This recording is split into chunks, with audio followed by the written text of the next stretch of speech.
Hey guys, Peter here to tell you about the latest from Milking the Goatmachine, new plate out August 18th on Reaper Entertainment Europe. The album has 13 tracks, 39 minutes in length, and this is the band's 10th full-length studio album. They are a German death grindcore band. This is a very compact and cohesive record. That doesn't mean that the album becomes repetitive or that the songs become repetitive.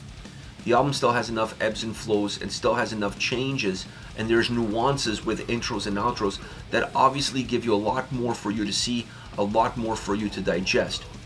But it's an album that feels very consistent. The thickness, the volume. This is a meaty sounding record. It stays very uniform from beginning to end, regardless of the internal nuances of the individual songs. Being 39 minutes in length definitely helps the playability of the record, definitely adds to the overall easier approach that the album provides, and makes the journey a lot more engaging, a lot more interesting. As far as the sound is concerned, I honestly really like the sound on this album. Great quality, first and foremost. Very well defined, even with all the brutality, even with all the heaviness. I gotta say, this is not one of those albums that is heavy for heavy sake, that it's brutal for brutal sake. This album has a sense of direction and definitely has a sense of purpose, not just with every single song, but when it comes to the big picture as well. It's an album that has texture, it's an album that has depth, and also is an album that has width. It has a lot of volume in it, but the volume, it doesn't lose control of itself. It's not chaotic in its essence.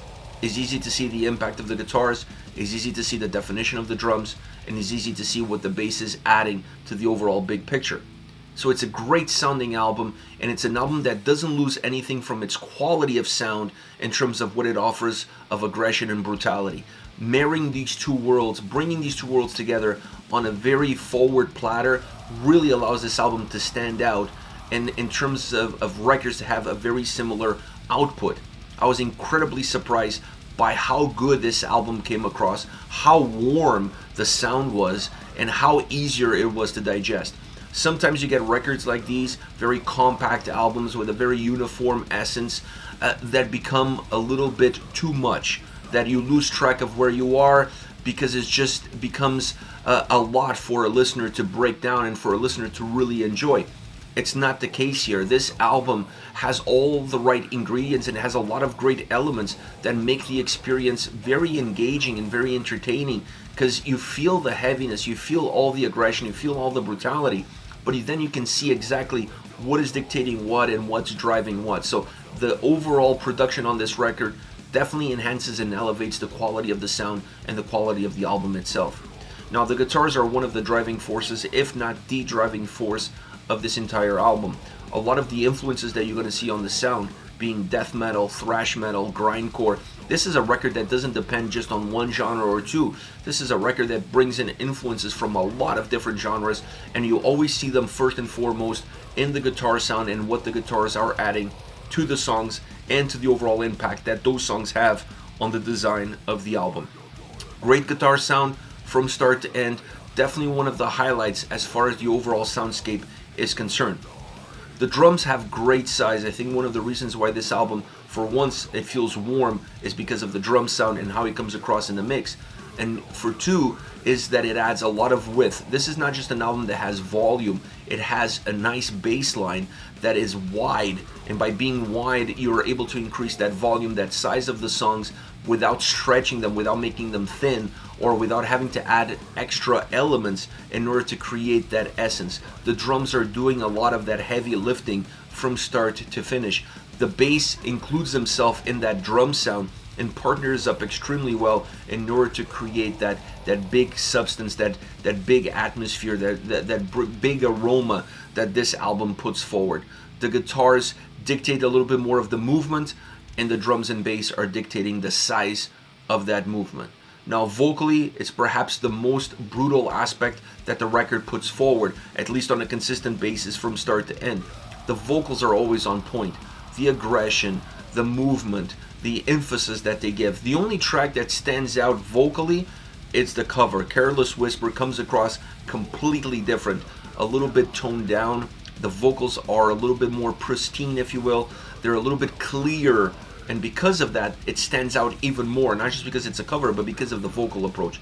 Outside of that song, all the other tracks have a very consistent, similar tone, similar delivery that becomes the sign or the focus of the brutality that this album really offers.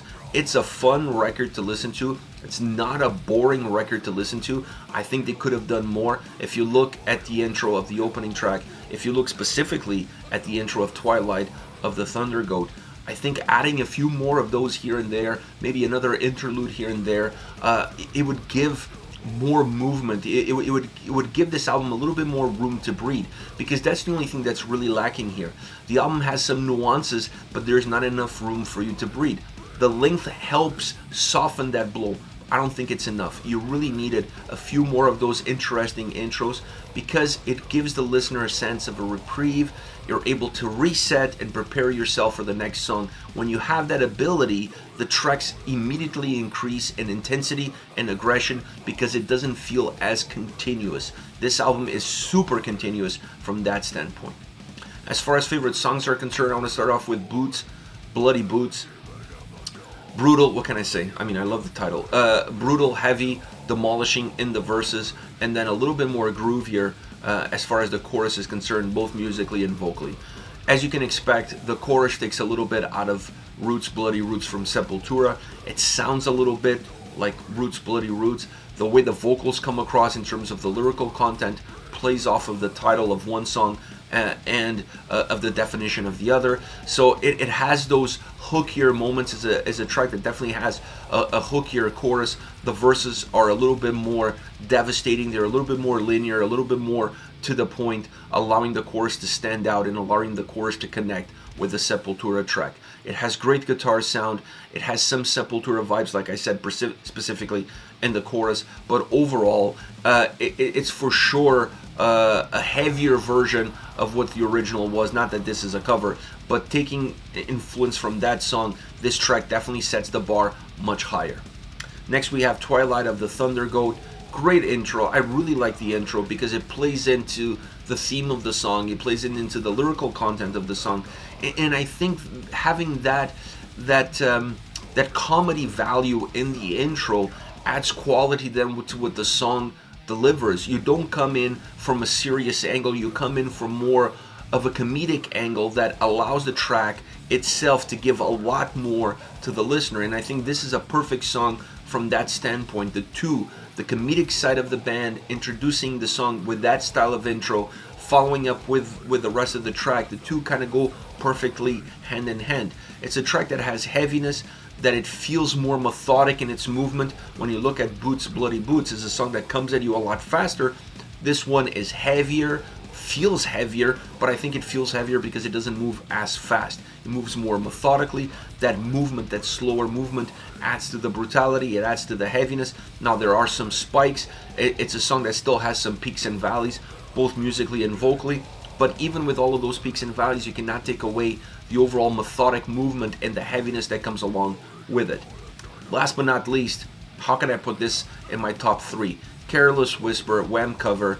I didn't see this one coming at all. I mean, I just didn't see them doing a song like this. I mean, it sounds like the original. I actually think they used some of the original vocals on this track, at least in the last third of the song. At least there's some clean vocals in the backdrop. I don't know if it's the original vocals or somebody else doing clean vocals, but there's some clean vocals as a layer, very thin layer, but you can still pick it up. Musically, you can see the connection with the original, obviously a lot heavier, but you can see the basic melody. That melody is the backdrop of this song as well, and it comes in a very noticeable way, so it's easy for you to connect the dots between the songs. Vocally, this is the cleaner song of the record. Not that it's clean vocals, it's not. But when you compare the vocal performance on this track with the rest of the album, they sure sound like clean vocals. So it has a cleaner perspective that also allows you to better understand the lyrical content, and once again, better connecting it with the original. Great, interesting way of closing an album, I must say. This is it. Milking the Goatmachine, new played out August 18th on Reaper Entertainment Europe. Let me know your thoughts on the band, on the singles. Use the comment section below. I'll be reading those and getting back to you. Take care, guys.